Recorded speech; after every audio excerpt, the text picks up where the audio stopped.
Hello, and welcome to Arcserve Unified Data Protection Sizing and Scaling Best Practice. My name is Gary Sussman.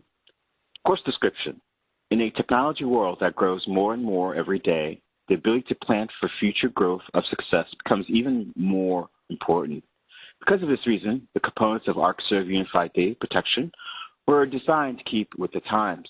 This course takes the challenge of today's IT environments into account by discussing not only the hardware and software requirements for Arcserve Unified Data Protection, but how to scale the components of the solution that we've designed. You'll also learn the best practice when deploying Arcserve Unified Data Protection and how to plan, expand your deployment in the future. So today's course will go over the architecture elements and resources that are required for Arcserve UDP. We'll break down the solution, how to deploy the product successfully, talk about best practices, how to size, recommendations. We talk about Linux sizing as well as our Windows sizing, and lastly, what resources are available to you. So let's get started. First, before discussing the architecture, let's talk about the elements that comprises the UDP technology. We'll then discuss the resources that are required for them. Arcserve Unified Data Protection is available in software, hardware with our 8000 series appliance, and our Arcserve Cloud. Three components consist of first the console, our agent, and then the RPS or recovery point server. Console self-explanatory is our single pane of glass.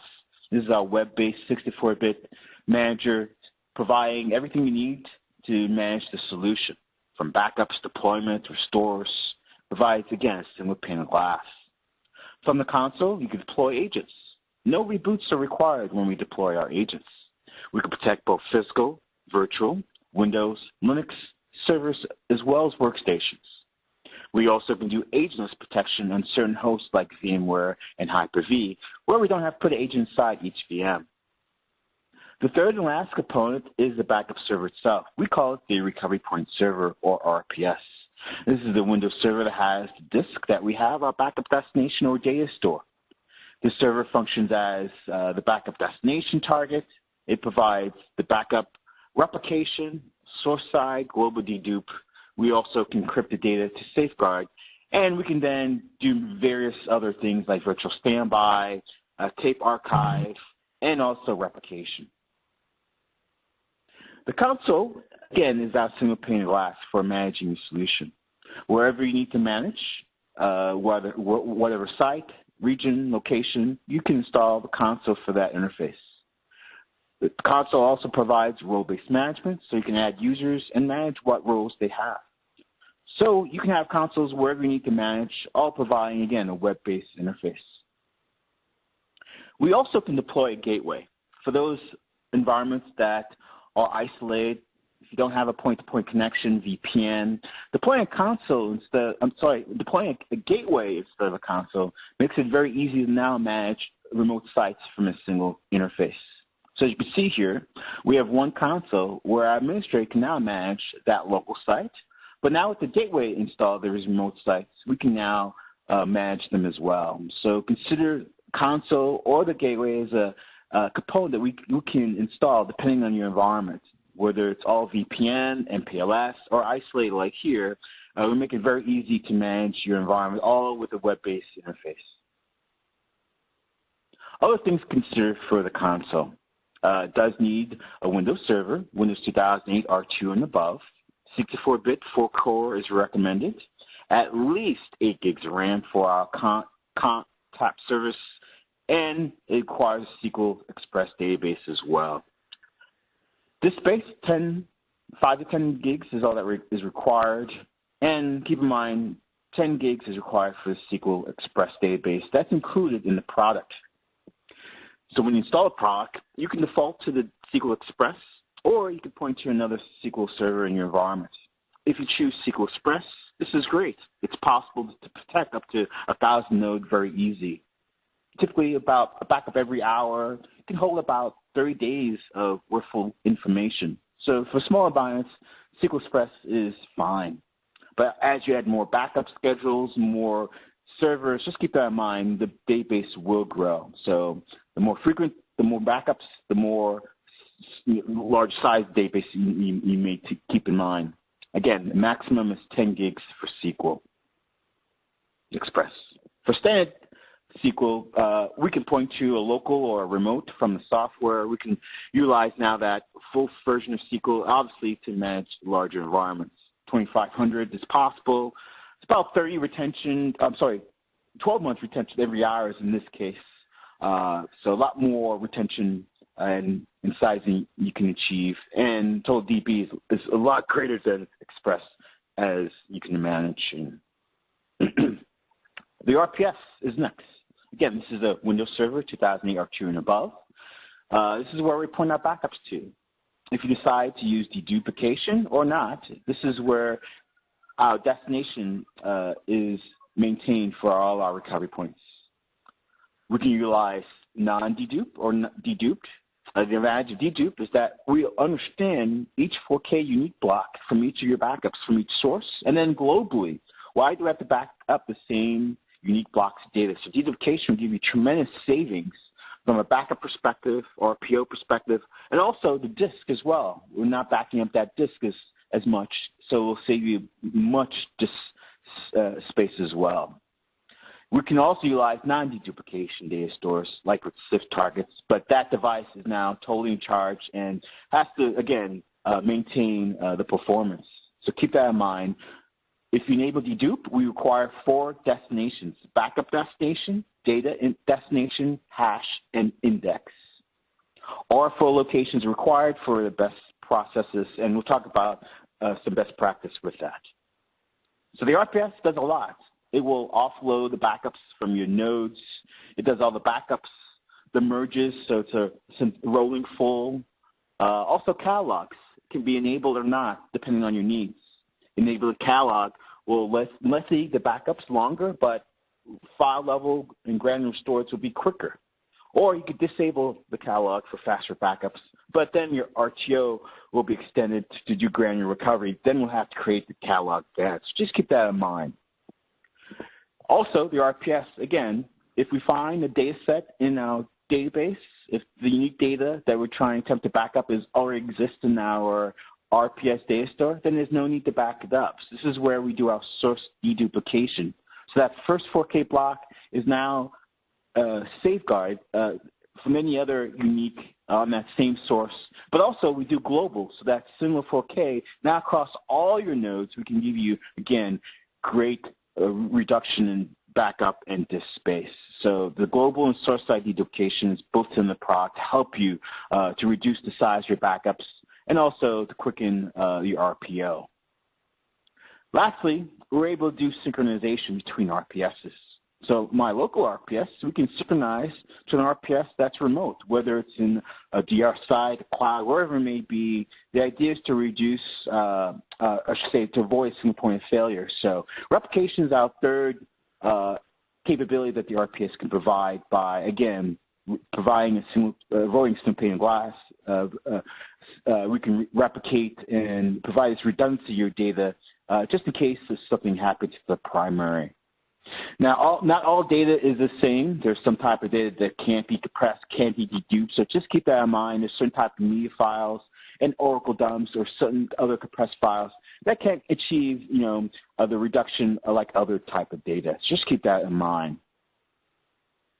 So the RPS can be sized accordingly. There's things to consider. First thing to consider is how many backups are occurring, how many data nodes are you protecting. Obviously, the more data you're backing up, the more resources are required. So typically, for each occurring, roughly 700 megs, about a gig, is required for processes on the RPS. Also, other resources are enabled, so keep that in mind. There's also additional memory usage also required when running the RPS. So again, backups concurrent, and the RPS requires resources. The backup stream also requires additional resources. Each backup stream requires unique memory utilization. When we point to a non-deduplication data store, then the backup stream requires an additional 220 megs. When we enable dedupe, that then increases to 308. So again, keep in mind, whether you use dedupe or not, Each backup stream requires some memory processes. When you create a data store, you can limit how many concurrent active nodes or backups are running. By default, we do 4 concurrent active jobs that's configurable on the RPS. So if you want more backups running continuously, again, that's going to require more memory. So consider increasing or configuring this process accordingly depending on your resource. As we mentioned, we can create a catalog when the backup completes or when we try to redo a restore. When we do a catalog process, it does take additional 100 to 150 megs per node. Also, replication. If we're replicating the data from one RPS to another, each active replication also requires memory. 24 megs of RAM is used when replicating the data. Typically, there are 2 tasks with a replication, a replicating in and then a replicating out. So consider, times 2, so 48 total if the server is doing both processing. Again, more resources are required as we do more replication. So just keep that in mind. At the moment, we have no way to define concurrent replication, so we can match that according to how many backups you are currently doing. So with that, adding everything we discussed now brings our total memory requirements for the RPS. Remember, each node, each catalog, each stream, each replication, and also the database hash also requires separate memory. The database hash that we use for deduplication typically requires about 8 gigs per unique terabyte of data. With all this, this brings up, again, our total calculation for memory on the RPS. Now let's talk about some sizing examples. The RPS can be sized in typically 3 different ways: good, better, best.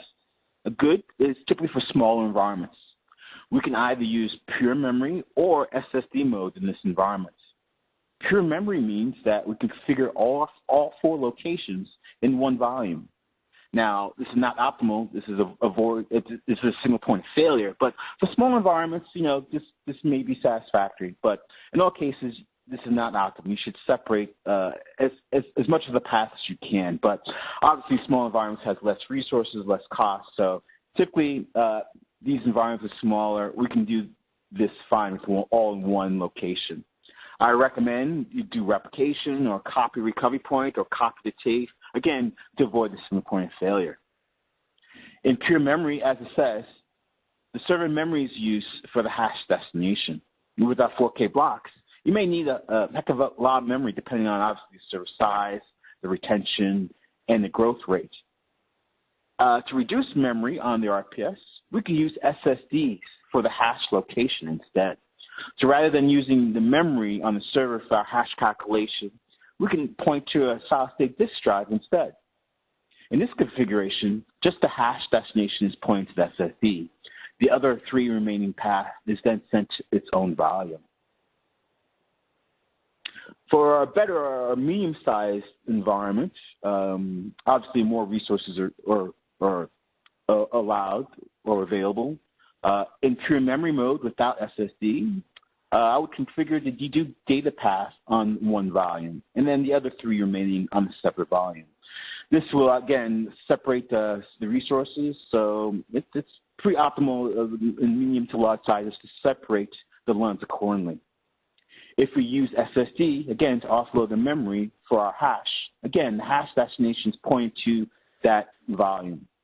We then will configure the dedupe path on a separate volume, and then the now remaining 2 volumes are on a separate volume.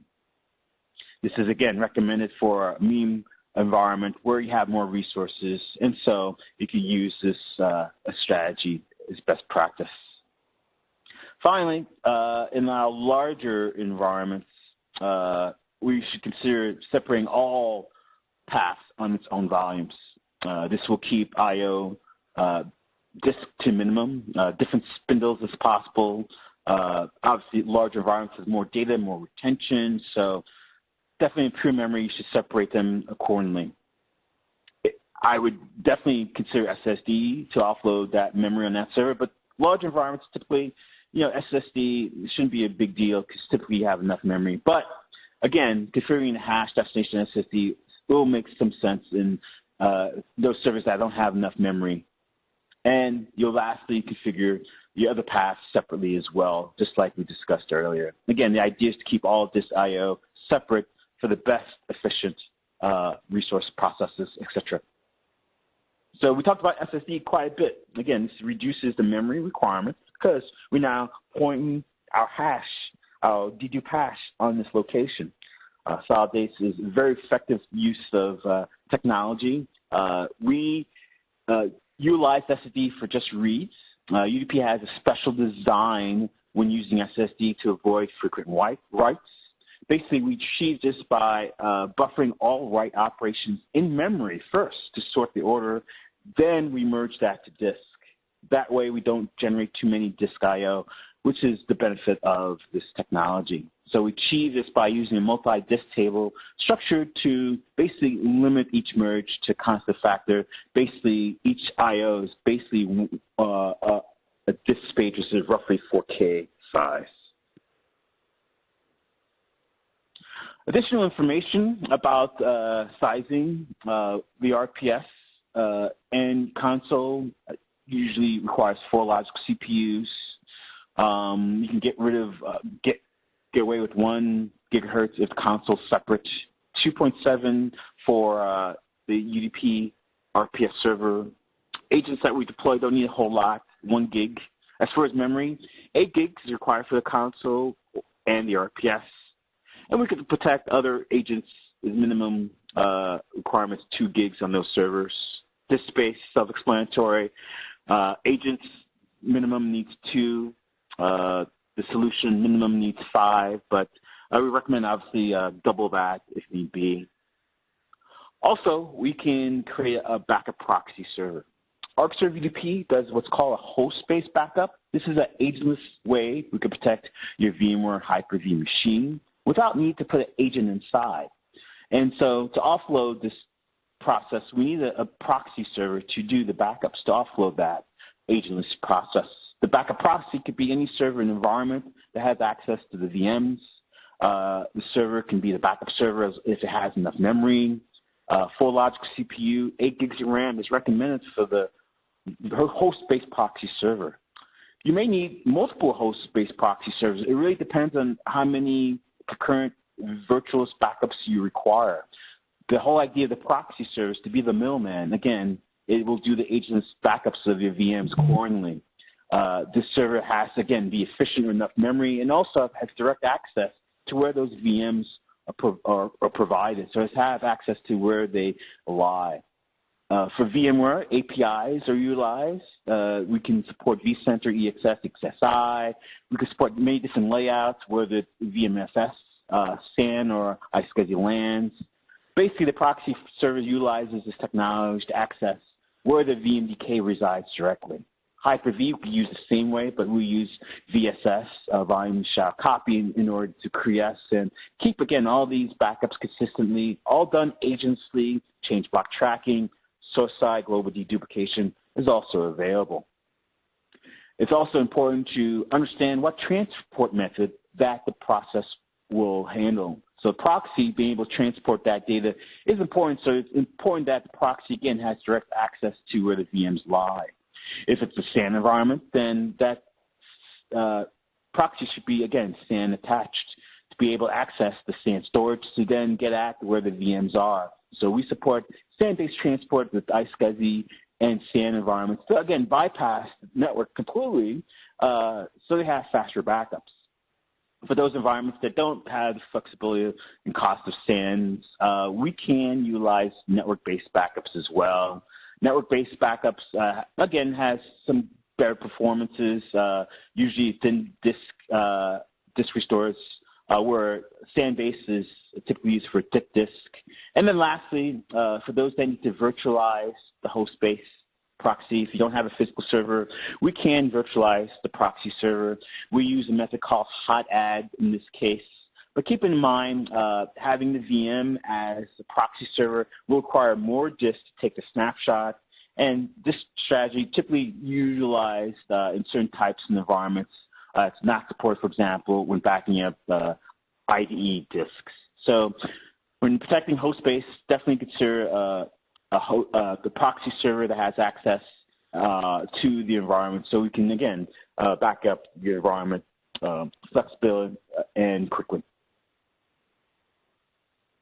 VMs, we could protect as well. We could protect Windows. We also can protect Linux servers. Arcserve UDP has an agent that we can deploy to protect your Linux environment. We deploy this agent once on a Linux server. We call that the backup server, or the Windows agent Linux server. This server has to be 64-bit, at least 2 gigs, about 8 gigs required disk space. This server acts as a proxy to offload the backups on the other Linux servers. So from the console, same console, web-based, we can manage all this operation of your Linux environments. We support many different types of Linux, CentOS, Red Hat OS. Check out the compatibility list. For after we design or create a backup server, we can then deploy a solution and protect other machines. Other machines require just 512, and we support many other types of file systems as well. So once we have that Linux backup server, we can now protect all other Linux servers without any problems. We also require a backup proxy when we do Exchange Online protection. So with UDP 6.5, we have the capability of protecting Office 360 Online email only at this time, and other email objects. Consider other OneDrive and other SharePoint objects in future updates.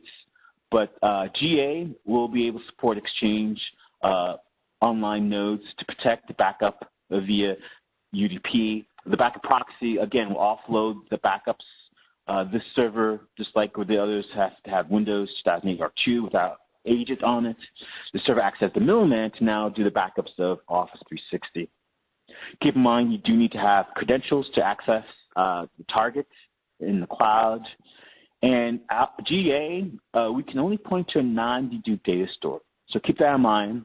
A recovery point has to be created with a non-dedupe data store as a destination for our Office 360 Online. We're considering enabling dedupe in future updates. Also considering using a backup proxy is protection of CIFS or UNC path or network shares. UDP 6.5 has the capability of protecting your now Windows, Linux, NAS devices that are network attached. No agents need to be installed because of the backup proxy can be utilized, again, to offload the backups to protect now these UNC or CIFS shares. You do need to have credentials to access those shares and have at least read permissions for this to be successful. Just like with Office 365, our UNC or CIFS backup needs to point to a non-deduplication RPS data store. So that was some best practices, the components, the breakdowns, what's needed to source resources. Now let's go into some actual sizing and configuration and deployment. There are two sort of deployment breakdowns considering with the solution. One, standalone. Two is distributed. Standalone, self-explanatory. All the components are on one server. Console, RPS agents, even high availability control servers can be installed all on the server. This obviously creates a single point of failure. So you might want to do replication or back up this server part of the process. Again, you should always keep it offline copy in case of ransomware or other attacks. We make it very easy with our copy recovery point task, replication task, copy of tape task. So just keep that in mind. For those environments that has more resources, we can more or less go towards a distributed approach, where you have the components separate. Obviously, you're separating servers, more resources than can be assigned, etc. You can also have multiple RPSs as well, all, again, centrally managed, web-based console. So we only care about the source data. So you can have RPS local or wherever you want to have RPS acting as a backup destination or a replica. So here's the breakdown, again, of a single standalone deployment. Again, all functionalities, all in the server, backup, deduplication console, RPS, 64-bit, 4 cores, 16 gigs is the minimum. But as you do more things like the proxy, virtual standby, you may need to add more memory. This also does not incorporate the database memory, the hash database that typically, on the server, you do need to consider that for each unique terabyte of data, you may need additional 8 gigs of RAM. So just consider that. We make we have a console configurator, estimator available, which we'll talk about at the end of this course. If you decide to offload the memory, you can add SSD again for the hash location. Typically about 100 gig of SSD is required per 15 terabyte. Again, this will lower your memory requirement. And again, these could change as you grow or you may need to maintain the data longer, whatever the case may be.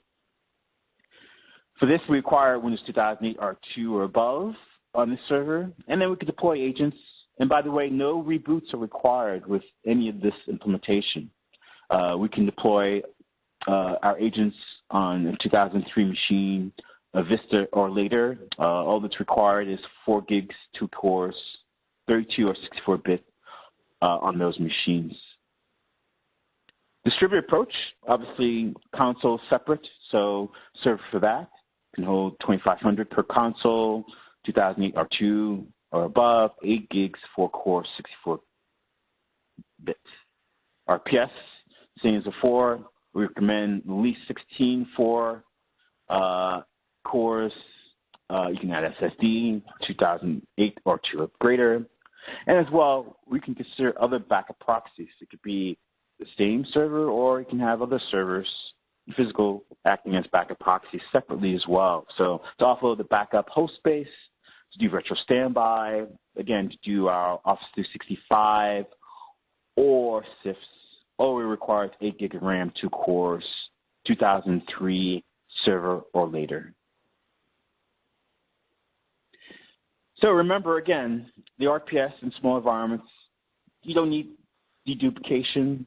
You can use CIFS definitely as a destination directly. You can also install RPS and not do deduplication. So again, you can direct backups to a CIFS directly, or you can point to the RPS with CIFS as well. Both, again, don't have dedupe. Again, whatever resource disk is going to take on all that resource, make sure you have enough available. You can, again, configure this for most environments.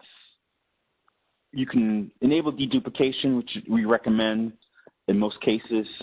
Deduplication will, again, lower your backup window.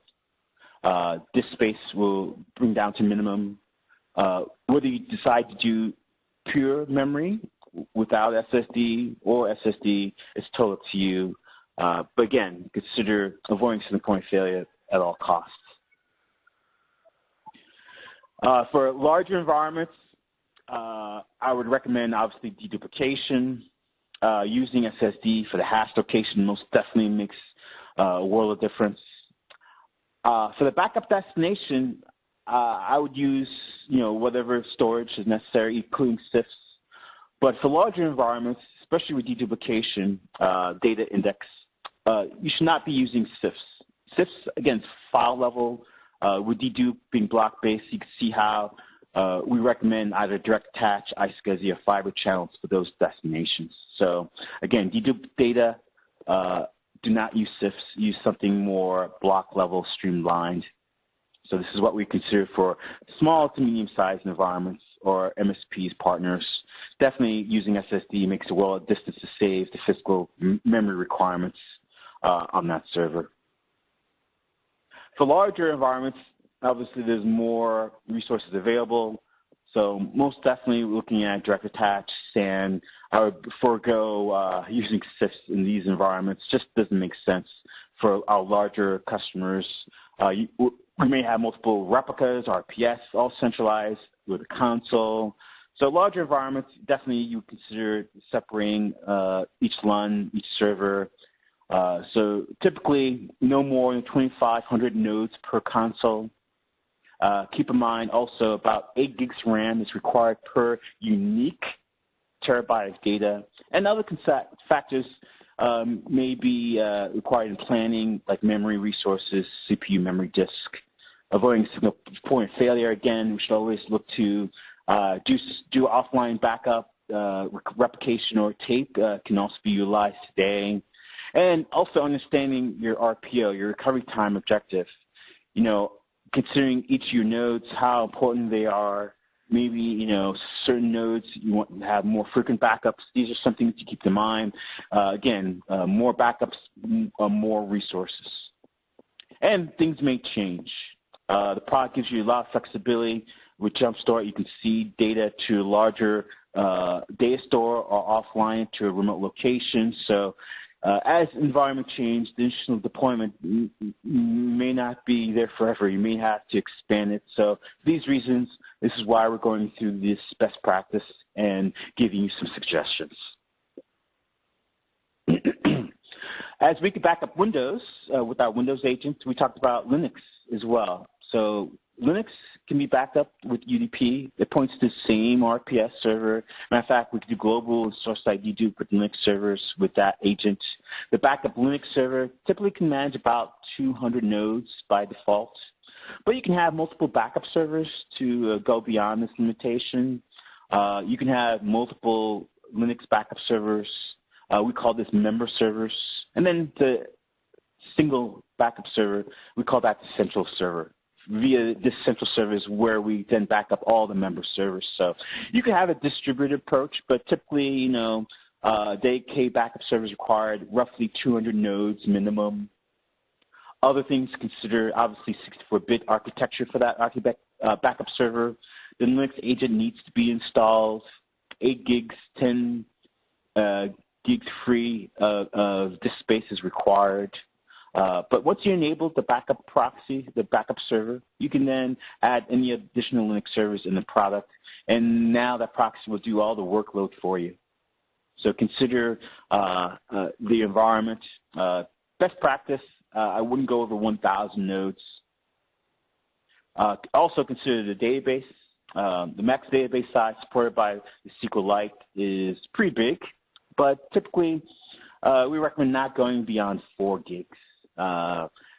It will not fail if it goes beyond that, but typically that's what we recommend for the database size. And the activity log with SQL also we need to keep a look at.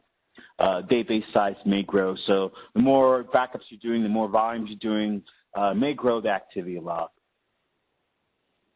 So again, UDP provides central management of Unix environments. It points to the same Linux Windows RPS server.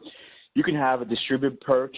Typically, the backup proxy or backup server can handle roughly 200 nodes, as you can see below. But you can have multiple of these member servers all managed to a central server if need be. So definitely a distributed approach is available with Linux protection as well. So here's an example for Linux. If we back up, let's say, 200 nodes, one backup a day, let's say, again, with the max database of 4 gigs, we can keep, pretty much everything intact for 90 days. 4 cores, 8 gigs is all that is required. So it doesn't need a beefy server, a powerful server for a Linux backup server at all. Next, let's talk about some nodes. So we discussed the deployment capabilities of Linux, Windows, different kinds of scenarios, small, medium, large. So let's talk about some examples when we're protecting, for example, CIFS. We do need to consider some inbound and outbound ports. So if no RPS is used, we're pointing just to a CIFS location, then that device is now, at the mercy of the backup. So with these ports open, we can have a successful backup of all of our physical Linux, Windows, and even workstations. UDP not only can utilize CIFS directly, but we can point to an RPS. The RPS can then point to the CIFS. So with this, the RPS offloads some of the backups rather than just dumping it to CIFS like previously. The RPS without deduplication can also utilize the CIFS as the destination. Again, ports need to be open now for CIFS, but also our web service 8014. If we decide to enable dedupe, obviously now the dedupe data store is created without fork paths. It now does our source global deduplication. So having an RPS in each location will now have quicker, faster backups, less disk space. So consider additional ports 8014 and 5000 to 5060. We also can back up NFS. This is less popular, but it's also available. So without RPS, we can use CIFS and NFS volumes for destinations.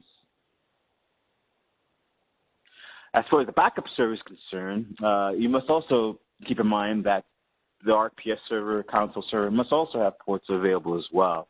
So first, all ports always required are 8015, 8014 for our services. We have internal ports also for our Tomcat. And as we talked about earlier, whether we use NAS, CIFS, or the RPS, we also have additional ports that need it. With the server, it can perform other things like bare metal, instant VM. For those reasons, we have the list of ports that also need to be open as well for those types of solutions. So that's pretty much it. Before we go into sizing and other resources, just want to conclude the whole idea for this exercise to educate you on the components of the UDP solution, the console, the RPS agents. We discussed the best way to deploy them, what resources are required. We talked about some scenarios, best practices, and to help you along, we have some resources online. Our estimator tool is available on our support sites. Basically, we can provide everything you need on the environment by using this tool. We do need some inputs from you, sizing, number of servers, the retention, growth rate, all makes sense. And then this solution will allow you to understand from a single server whether you need memory-wise with no SSD, or as you can see here, adding a 650 gig SSD, my memory drops down to 52 gigs rather than 600 gigs. So as you can see, SSD makes a world of sense in most cases. Finally, you can see how much storage you need overall for this sizing environment. And if you wish to use one of our appliances, you can see the model and size is also indicated below. Keep in mind, this does not calculate for virtual standby or other resources, so you may need to add additional resources as well, considering what's being used and added to the solution. If you don't have access online, we also include estimator within the product. So when you create a data store, click on Estimate Memory and Storage link. This will open up this solution here where you can type in, again, sizing, and again, you can estimate with or without dedupe the size. As you can see, you can also support 4 all the way to 32K size. So this is another solution or estimator tool that we can have, you can utilize to estimate the environment as well.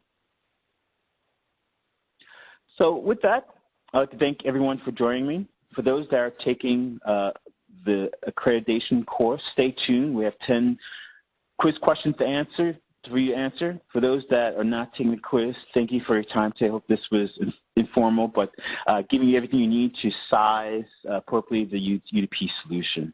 Thank you for your time today, everyone. Goodbye.